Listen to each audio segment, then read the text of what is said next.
Beyond Time, bab 658-659. Untuk melihat video selengkapnya, sahabat bisa kunjungi playlist yang telah Sabta Novel sediakan. Yuk mari, kita berimajinasi bersama dan masuk ke alur ceritanya.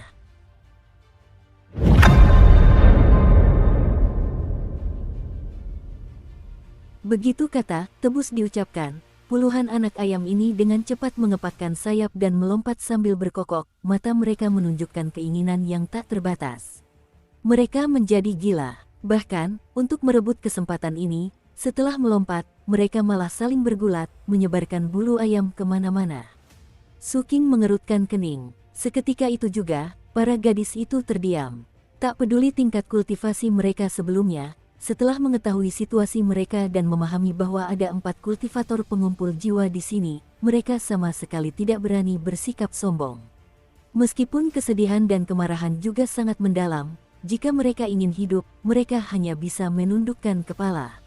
Melihat mereka sudah tenang, Suking mengangkat tangannya dan menunjuk beberapa kali.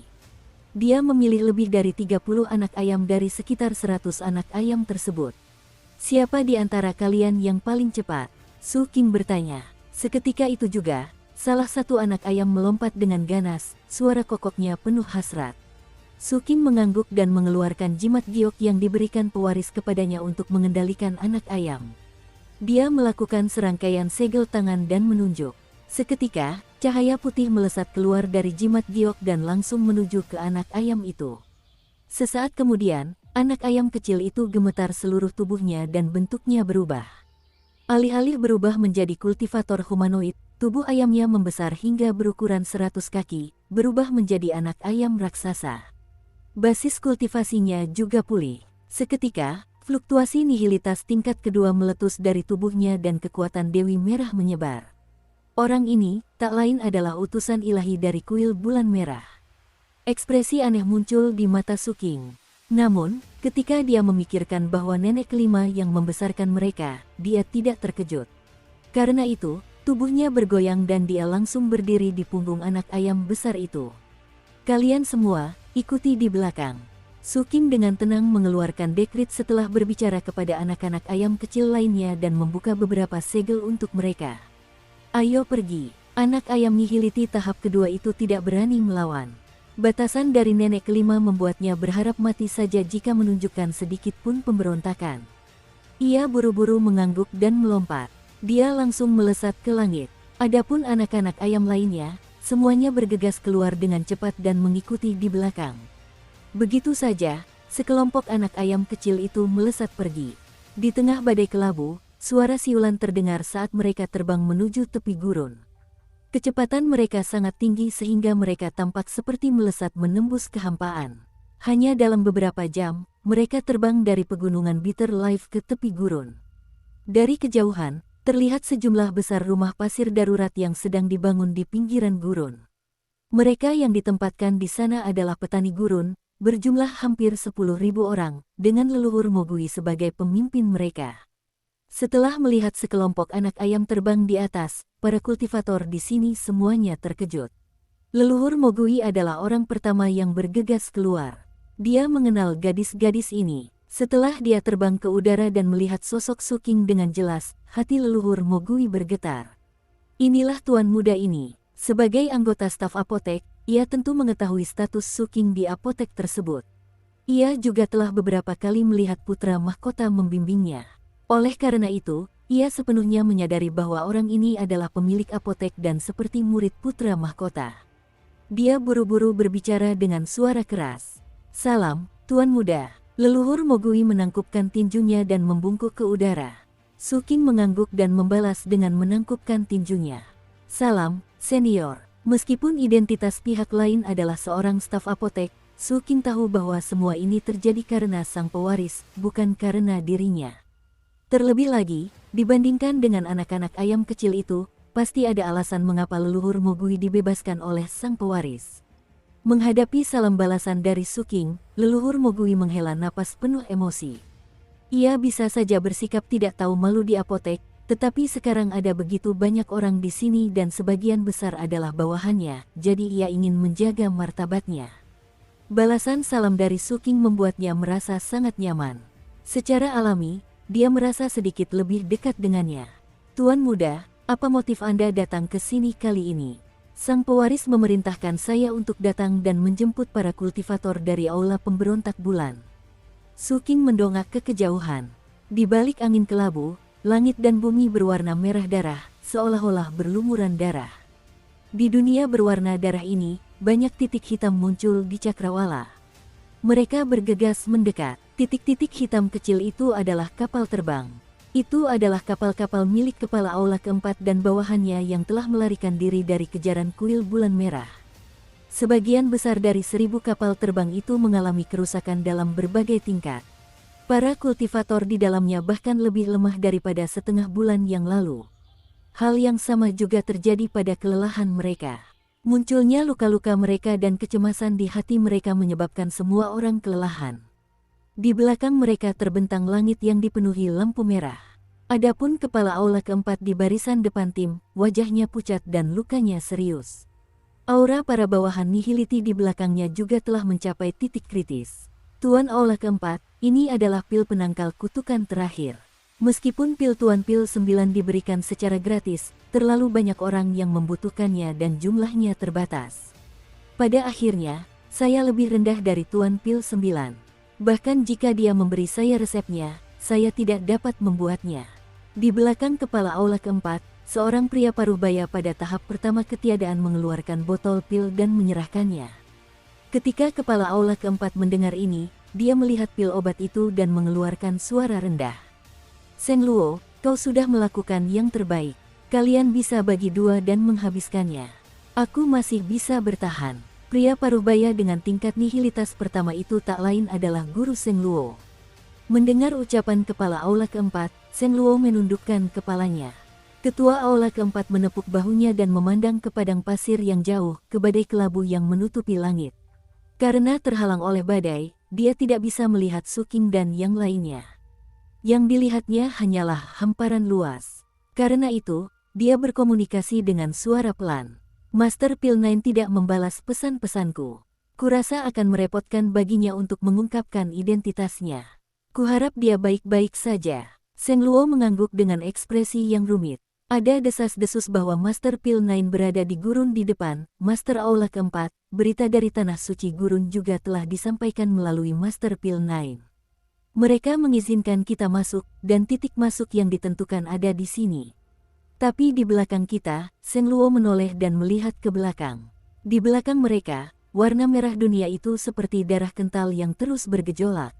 Orang bisa samar-samar melihat banyak organ besar di dunia merah ini. Dalam perjalanan, mereka beberapa kali dicegat oleh anggota kuil bulan merah. Setiap kali, pertempuran berlangsung sengit dan korban jiwa semakin banyak. Inilah juga alasan mengapa luka-luka semua orang semakin serius. Setiap kali mereka berhasil menghindar, tak lama kemudian kuil bulan merah akan kembali mengejar mereka. Pada saat itu, para pengejar dari kuil bulan merah muncul kembali. Tidak apa-apa, bagi kuil bulan merah, penindasan ini tidak terlalu penting. Lagi pula, Dewi Merah akan turun dalam waktu kurang dari 10 bulan. Jika terlalu banyak dari kita yang mati, lebih banyak pasukan yang bergantung pada bulan merah harus mengisi kekosongan ini. Suara kepala asrama keempat terdengar lelah saat ia berbicara perlahan. Jadi, situasi internal kuil bulan merah sebenarnya cukup kacau. Kehendak mereka tidak bersatu, sebagian menganggap ini sebagai permainan, sebagian terang-terangan mengabaikan perintah, dan sebagian lagi menekankan penindasan. Dan jika Anda mengingat kembali perjalanan ini dengan saksama, kita hanya sedang diusir. Ketua Aula keempat mencibir. Ada beberapa kekuatan di kuil bulan merah yang berharap kita bisa bertahan sampai Dewi Merah turun. Ada juga beberapa kelompok yang masih berpegang pada konsep-konsep dari era sebelumnya di wilayah yang luas ini. Mereka berpikir bahwa makanan lezat perlu lebih banyak bergerak. Hanya ketika aktif barulah makanan itu akan lebih menarik secara estetika. Semakin banyak ia berjuang, semakin lezat jadinya. Bagi kami, ini adalah perlawanan hidup dan mati. Bagi para petinggi kuil bulan merah, ini mungkin hanya sebuah permainan. Namun, karena kemunculan pewaris tahta, beberapa kekuatan di kuil menjadi waspada. Merekalah yang melancarkan penindasan. Seng Luo terdiam. Dia juga telah mengamati fenomena ini sepanjang perjalanan. Bukan hanya dia, tetapi para kultivator nihilitas dari berbagai ras di kapal terbang juga merasakannya. Namun, hal itu kini terungkap oleh kepala Aula keempat. Jangan terlalu memikirkannya. Terlepas dari apa yang terjadi 10 bulan dari sekarang, setidaknya kita hidup untuk kebebasan sekarang. Ketua Aula keempat menarik napas dalam-dalam dan melambaikan tangannya.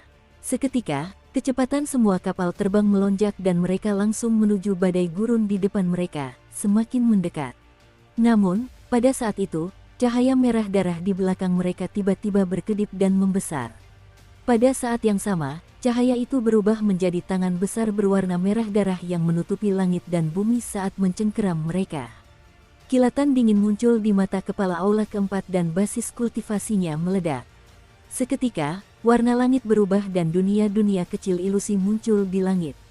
Setelah menyatu, mereka membentuk dunia besar ilusi. Ini adalah tanda seorang kultivator nihilitas tingkat keempat. Meskipun dunia yang luas itu hanyalah ilusi, namun sangat megah. Ia menghalangi tangan berwarna darah yang datang. Pada saat yang sama, semua kultivator di kapal terbang itu juga bertindak, membentuk puluhan ribu mantra yang berkumpul bersama, menambahkan warna pada dunia yang luas dan membuatnya tampak lebih nyata. Selusin lebih kultivator nihiliti menyebar basis kultivasi mereka, membentuk pilar-pilar dunia besar. Suara menggelegar itu meletus dalam sekejap, memekakkan telinga dan luar biasa. Sebuah kekuatan dahsyat muncul, menciptakan gelombang yang menyebar ke segala arah, menyebabkan tangan berwarna darah itu hancur berkeping-keping. Namun, dunia ilusi agung milik kepala Aula keempat juga runtuh dan semua orang memuntahkan darah, tetapi kapal terbang mereka, yang didorong oleh benturan tersebut, semakin berakselerasi. Seperti bidadari surgawi yang menebarkan bunga, mereka bergegas menuju badai di padang pasir. Sementara itu, badai yang menghubungkan langit dan bumi di padang pasir, di tengah lolongan yang tak berujung, tiba-tiba terbuka. Seolah-olah dua tirai besar bergerak terpisah, memperlihatkan celah yang semakin lebar menyerupai terbukanya sebuah pintu. Di balik pintu itu, terlihat leluhur Mogui, Suking, dan puluhan ribu kultivator dari gurun. Dukung terus channel YouTube Sabta Novel. Kedua pihak saling menatap. Tepat ketika pihak kepala Aula keempat hendak menyerbu masuk, cahaya merah di kejauhan kembali muncul. Kuil-kuil yang ditopang oleh puluhan gumpalan daging itu tidak mendekat tetapi berhenti. Namun, masing-masing memancarkan cahaya merah darah yang pekat, berubah menjadi wajah raksasa di langit. Wajah itu menatap seperti wajah makhluk bukan manusia yang tertutupi sisik. Ia menatap dingin ke arah gurun, menyerbu langsung seolah ingin mengikuti kapal-kapal terbang dan memasuki gurun bersama-sama. Namun, saat ini, Suking mengelus anak ayam raksasa di bawahnya. Anak ayam besar itu gemetar dan dengan hati-hati bergegas keluar, membawa Suking ke udara. Mengabaikan kapal-kapal terbang yang lewat dari sisi kepala Aula keempat, Suking mengangkat tangan kanannya, telapak tangan menghadap wajah besar di luar badai. Dia memegang sebuah token giok di tangannya. Pada saat itu, dia meremas dengan kejam. Token giok itu langsung hancur berkeping-keping dan fluktuasi energi akumulasi jiwa meletus dari dalamnya, membentuk pusaran besar di depan Suking. Saat bergemuruh, kilat menyambar ke dalamnya. Setelah itu, sebuah jari raksasa yang mengguncang bumi menjulur keluar dari pusaran tersebut. Kilatan petir yang tak terhitung jumlahnya menyertai pergerakannya, dan dikelilingi oleh matahari, bulan, dan bintang, ia muncul seolah-olah hujan meteor, membawa aura luar biasa dari akumulasi jiwa, yang menyapu seluruh area.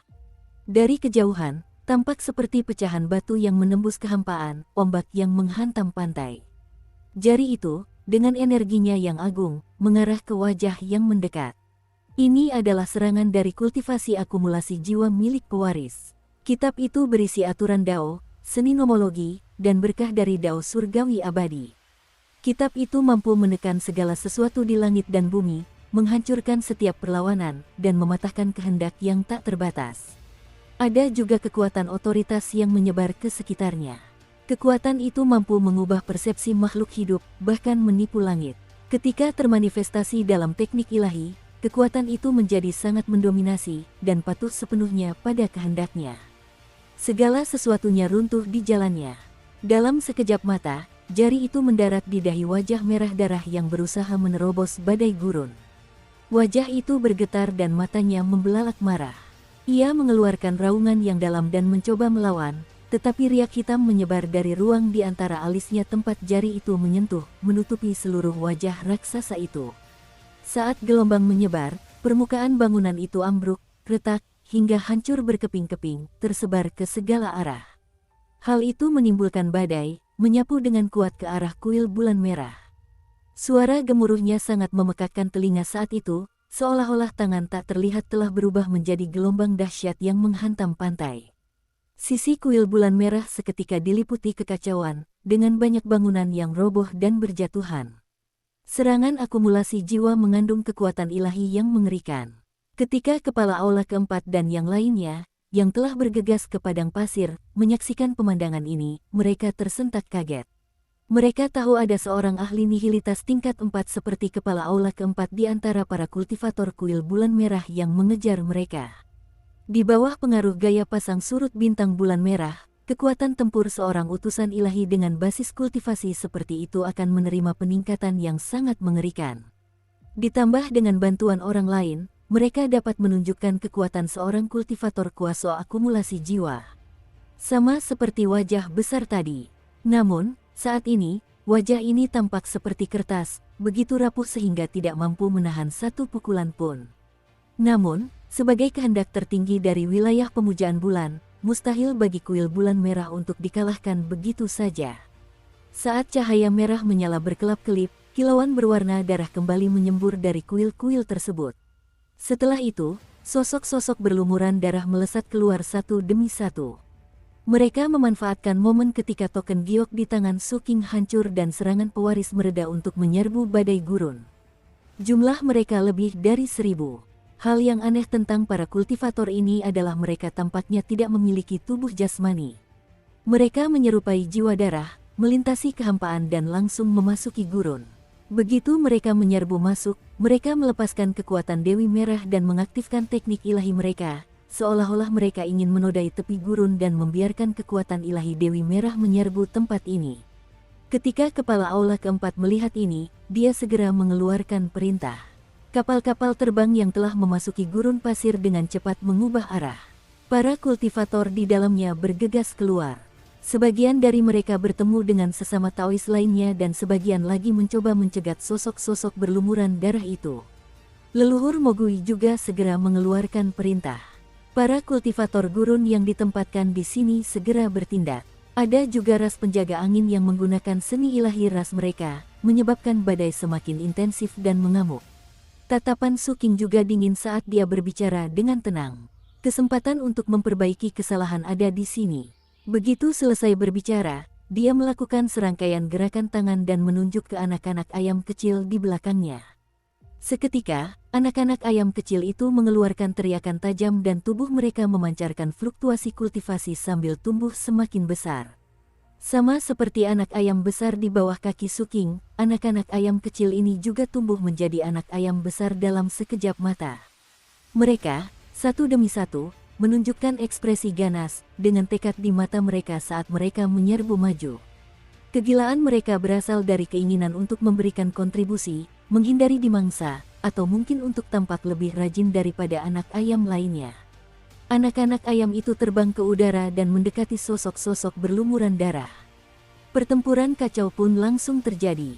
Gempa susulan menyebar kemana-mana dan suara perkelahian bergema ke segala arah. Pada saat yang sama, badai menjadi lebih dahsyat dari sebelumnya. Meskipun lebih banyak bayangan darah menyerbu dari kuil bulan merah dan cahaya darah secara bertahap menyerkinasi angin gurun, serangan pasukan pemberontak masih tetap kuat. Yang paling menarik perhatian adalah anak-anak ayam yang berukuran besar itu. Semuanya berukuran lebih dari 100 kaki. Mereka putus asa dan tak kenal takut, menyebabkan kekuatan tempur mereka meningkat secara signifikan, membuat mereka sangat ganas. Kemanapun mereka lewat, sosok-sosok berlumuran darah itu dilahap oleh mereka seperti serangga. Tindakan melahap itu sangat terampil, seolah-olah sudah menjadi naluriah. Namun, korban jiwa tak terhindarkan, tetapi pemandangan yang lebih aneh pun terjadi. Setelah luka pada anak ayam berukuran besar ini mencapai tingkat tertentu, mereka justru memancarkan cahaya putih dan langsung pulih. Inilah kekuatan otoritas nenek kelima. Su Qing termenung dalam-dalam. Jika dikatakan bahwa kultivator bulan merah diberkati karena mereka percaya pada Dewi Merah dan dengan demikian memperoleh kekuatan ilahi Dewi Merah, maka anak-anak ayam kecil ini tanpa sadar mulai percaya pada nenek lima, sehingga mereka juga memiliki sebagian dari kemampuan nenek lima.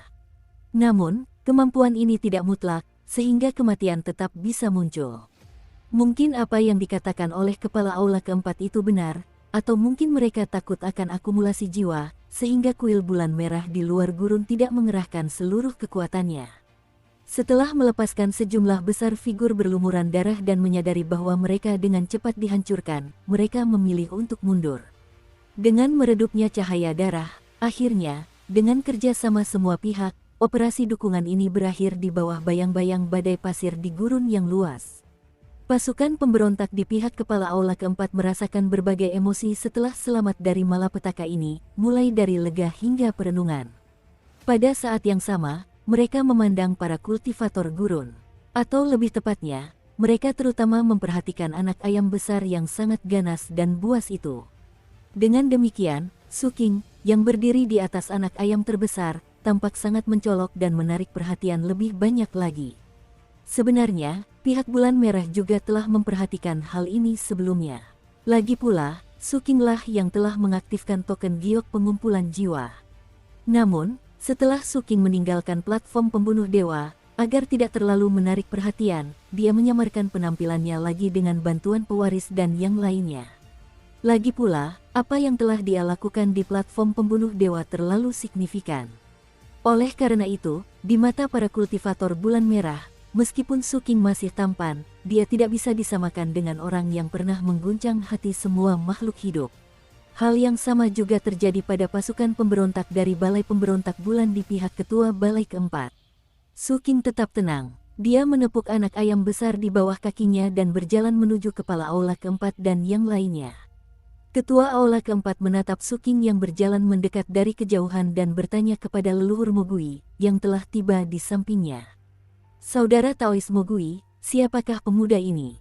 Saat kepala aula keempat berbicara, Guru Seng Luo juga menoleh. Hati leluhur Mogui bergetar. Ia baru berada di tahap pertama ketiadaan, dan orang di depannya berada di tahap keempat. Ia bukan hanya wakil ketua aula pemberontak bulan, tetapi juga tokoh penting di seluruh wilayah pemujaan bulan. Seandainya itu terjadi sebelum dia bergabung dengan apoteker, dia akan sangat waspada saat menghadapi orang ini. Lagi pula, perbedaan statusnya terlalu besar. Namun, sekarang situasinya berbeda. Hal ini terlihat dari cara pihak lain menyapanya. Karena itu, dia tersenyum dan berbicara. Itulah tuan muda saya. Ketua aula keempat mengangguk sedikit ketika mendengar ini. Dari sebutan tuan muda, dan fakta bahwa dia dapat mengaktifkan token giok pengumpulan jiwa, dia sudah memahami hubungan antara pemuda ini dan putra mahkota. Di sampingnya, Guru Seng Luo juga melirik Su Qing beberapa kali karena gelar tuan muda yang disandangnya. Ia juga menghela napas dalam hati. Setelah itu, ia tampak teringat sesuatu dan menangkupkan tinjunya ke arah leluhur Mogui. Saudara sesama Taois Mogui, ada sesuatu yang ingin saya tanyakan. Tuan Seng Luo, silakan bicara, kata leluhur Mogui sambil tersenyum. Meskipun dia bukan kultivator dari aula pemberontak bulan, masih ada beberapa kultivator aula pemberontak bulan di sampingnya. Dia telah mengetahui identitas mereka melalui ucapan orang-orang ini, jadi dia tahu bahwa Tuan Seng Luo ini juga orang penting. Aku ingin tahu apakah ada ahli alkimia di gurun ini. Pernahkah kau mendengar nama Master Pil Nine? Saat kata-kata Seng Luo terdengar, Su Qing sudah berada di dekatnya. Setelah mendengar itu, pandangannya tertuju pada orang yang berbicara. Ia menyadari bahwa orang itu adalah seorang pria parubaya dengan tingkat kultivasi luar biasa yang memancarkan aroma pil obat. Jelas sekali, ini adalah seseorang yang memurnikan pil sepanjang tahun. Ketika leluhur Mogui mendengar ini, dia menggelengkan kepalanya dan tidak mengatakan bahwa Su Qing mengetahui alkimia. Dia telah hidup begitu lama dan sangat memahami bahwa terlalu banyak bicara dapat menyebabkan kesalahan. Selain itu, mereka tidak saling mengenal. Tepat ketika dia hendak berbicara, dia melihat Su Qing mendekat. Karena itu, dia memberi salam terlebih dahulu sebelum menjawab pertanyaan Seng Luo. Meskipun kami, para kultivator gurun, juga memiliki kultivator alkimia, tampaknya hanya sedikit yang memiliki pencapaian yang sangat mendalam. Adapun Master Pil 9, aku juga pernah mendengar tentangnya. Apakah Master Zheng Luo bermaksud bahwa Master Pil 9 berada di gurunku? Ketika Su Qing mendengar ini, dia melirik kultivator alkimia itu dan melihat patung guru Zheng Luo dalam pikirannya, tumpang tindih dengan orang di hadapannya. Dia teringat pertarungan alkimia antara pihak lain dan dirinya di aula pemberontak bulan. Zheng Luo menghela napas. Dia bisa merasakan bahwa Mogui bersikap acuh tak acuh dan tahu bahwa dia terlalu terburu-buru. Kemudian dia mengangguk pada Su Qing. Tatapan kepala aula keempat juga tertuju pada Su Qing. Salam, para senior. Su Qing menangkupkan tinjunya. Junior hadir untuk menerima kalian atas perintah pewaris. Saya menyambut semua orang di padang pasir hijau. Saat menatap kepala aula keempat, Su Qing merasakan keakraban yang aneh. Tak lama kemudian, ia teringat pesan-pesan yang biasa ia terima secara berkala di kuilnya. Namun, dia selalu menyembunyikan dirinya dengan sangat baik, sehingga pihak lain tidak mungkin mengetahui bahwa dia adalah Pil 9. Memang benar demikian. Meskipun kultivasi kepala aula keempat sangat mendalam, dia bukanlah maha kuasa. Dia dan Zheng Luo tidak pernah menyangka bahwa 9 pil yang selalu ingin mereka kunjungi berada tepat di depan mereka. Namun, hal ini tidak menghalangi mereka untuk bersikap sopan. Meskipun ia memiliki tingkat kultivasi nihilitas, Su Qing datang untuk menerima mereka atas nama pewaris. Karena itu, mereka mengobrol dengan sangat harmonis. Begitu saja, atas undangan Su Qing, rombongan itu menuju pegunungan kehidupan pahit dengan penuh kemegahan. Badai pasir mengamuk, Su Qing dan leluhur Mogui berdiri di atas kapal terbang kepala aula keempat. Su Qing berbicara sedikit selama perjalanan, menyerahkan tugas memperkenalkan gurun kepada leluhur Mogui. Secara alami, percakapan beralih ke angin kelabu di sini dan tabib di tanah suci. Saat adegan pembunuhan dewa itu berakhir dalam benak semua makhluk hidup, saat itulah angin kelabu terbentuk. Masalah ini bukan lagi rahasia. Pada kenyataannya, ini juga menjadi alasan mengapa orang luar menduga bahwa adegan dalam benak semua makhluk hidup berkaitan dengan putra mahkota. Namun, setelah mendengar penjelasan leluhur Mogui, kepala aula keempat melirik Su Qing dan tiba-tiba berbicara. Anak muda, sosok di mimbar pembunuh dewa dalam benak semua makhluk hidup adalah kamu, kan? Di sampingnya, Guru Zheng Luo tidak memperhatikan pembicaraan di platform pembunuh dewa, melainkan pada tabib. Pada saat itu, ia juga menatap Su Qing dan mau tak mau bertanya. Teman kecil, apakah kamu yang membuka apotek ini? Kamu tahu alkimia?